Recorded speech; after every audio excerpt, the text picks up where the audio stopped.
You've been told that sugar causes diabetes, obesity, cancer, and destroys your health. But when you look at actual human physiology and real research, the truth is far more interesting. Today, I'm breaking down why sugar is not your enemy and why eliminating it might be destroying your metabolism, hormones, and long-term health. Everything will be fully backed by studies, so let's dive into it. The sugar diabetes myth is broken. The mainstream narrative says sugar causes diabetes, but that's not what long-term data shows. Between 1980 and 2003, obesity rates tripled while refined sugar intake dropped by 23%. If sugar was the problem, obesity and diabetes should have dropped too. What's actually happening? Stress hormones like cortisol and adrenaline are driving excess glucose production through gluconeogenesis, which rises blood sugar even in absence of dietary sugar. Sugar is biblical and ancestral context. The Bible calls the promised land a land flowing with milk and honey. Exodus 3:8. Honey, fruit, and dairy were seen as signs of God's provision, not a poison. Even in nature, bears reverse diabetic-like states post-hibernation by consuming honey, hence why bears are known for honey. The Brown High Sugar Diet Study. In the 1930s, researcher Brown consumed 2,500 calories per day, high in glucose, fructose, sucrose, lactose, and starch. No PUFAs, polyunsaturated fats. Results after 6 months. Migraines gone. Blood pressure normalized. Body weight dropped from 152 to 138 pounds. That's a 14-pound drop. Metabolic rate improved from minus 12% to minus 2% below normal. Cholesterol dropped from 298 to 206 milligrams per deciliter. Part number 4. Sugar fuels thyroid and testosterone. Your thyroid drives metabolism. Sugar directly supports it. Sugar provides glucose, and that glucose is used by the liver to convert T4, which is inactive thyroid, into T3, which is active, which increases the metabolic rate, which is the foundation to all of hormonal production. So your body takes T3, active thyroid, vitamin A, retinol, and LDL cholesterol, and produces pregnenolone, which is known as the master hormone. And from that hormone, your body can then produce all the other hormones like testosterone, progesterone. Hence why in the cholesterol results that was accomplished by Brown by consuming sugar, his cholesterol went from 298 to 206. The reason behind that is because the body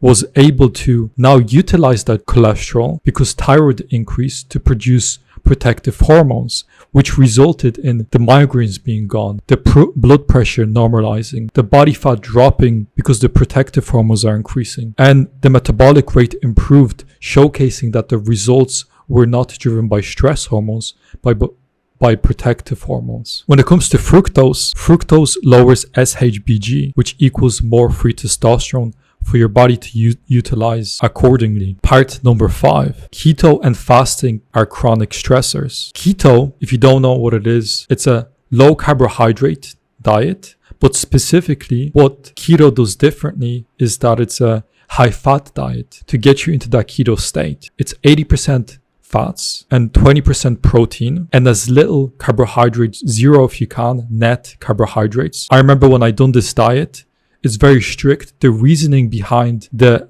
lower medium protein intake is to prevent being thrown out of the ketosis state because, like I mentioned, gluconeogenesis is a state where your body actually takes protein and your muscle tissues and converts it into carbohydrates, showcasing how important sugar carbohydrates actually are. So keto triggers short-term weight loss, but via stress pathways. It increases cortisol and adrenaline, raises free fatty acids, which then increases serotonin, which is a governor to your metabolic rate. So it lowers your metabolism, increases prolactin, and it increases the cascade of stress hormones. Reduces ATP production. ATP is the end product of how your body produces energy. So from ketosis, your body gets 22 ATP per unit versus 36 to 38 from glucose. When it comes to keto, the symptoms over time include insomnia, fatigue, low libido, insulin resistance. The short-term results come from high stress hormones especially when you're younger, also known as the catecholamine honeymoon. Stress hormones initially make you feel high, motivated, driven in a sense. In men, it can increase erections because it increases systemic nitric oxide production, which increases blood flow from a stress response, rather than increasing blood flow from protective hormones through vasodilation and preventing vasoconstriction from high stress hormones. Part 6. Fructose repairs metabolism. Fructose is nature's metabolic fixer. It rapidly replenishes liver glycogen. It suppresses cortisol, activates pyruvate dehydrogenase, lowers lactic acid. Fructose has been shown direct protective effects against endotoxin shock in animals. Also, fructose displaces phosphate in your system, which is a positive thing. Part 7. Cancer doesn't just feed on sugar. The claim cancer feeds on sugar is misleading. Tumors can also utilize glutamine, fatty acids, and amino acids. And as you know, your body can provide sugar through gluconeogenesis, hence the wasting effect of cancer by losing muscle mass very quickly. Especially if you're avoiding sugar, your body will convert your own muscle tissue into glucose. Depriving your body of glucose stresses normal tissue while tumors adapt. Part 8. How to transition back to sugar after ketogenic dieting. If you're coming off of keto, you need an adaptation phase. Start with honey, fruit, milk. Avoid polyunsaturated fats. Add salt, good salt, calcium, and gelatin. Expect 2 to 4 weeks of metabolic flexibility to restore. Also utilizing methods to lower free fatty acids like niacinamide and aspirin accordingly. And part 9. Sugar is essential to human physiology. Your brain needs 120 grams of glucose per day. Every organ depends on glucose for optimal function. Glutathione, which is the master antioxidant synthesis, depends on glucose through NADPH. Sugar is not your enemy. Chronic stress, polyunsaturated fats, and metabolic damage are. Sugar fuels thyroid, increases testosterone, supports mitochondrial function, reduces inflammation, lowers cortisol, and helps restore metabolic flexibility. The demonization of sugar was one of the biggest nutritional mistakes of the modern era. The simple claim that sugar is bad for you came from the idea that cholesterol is bad,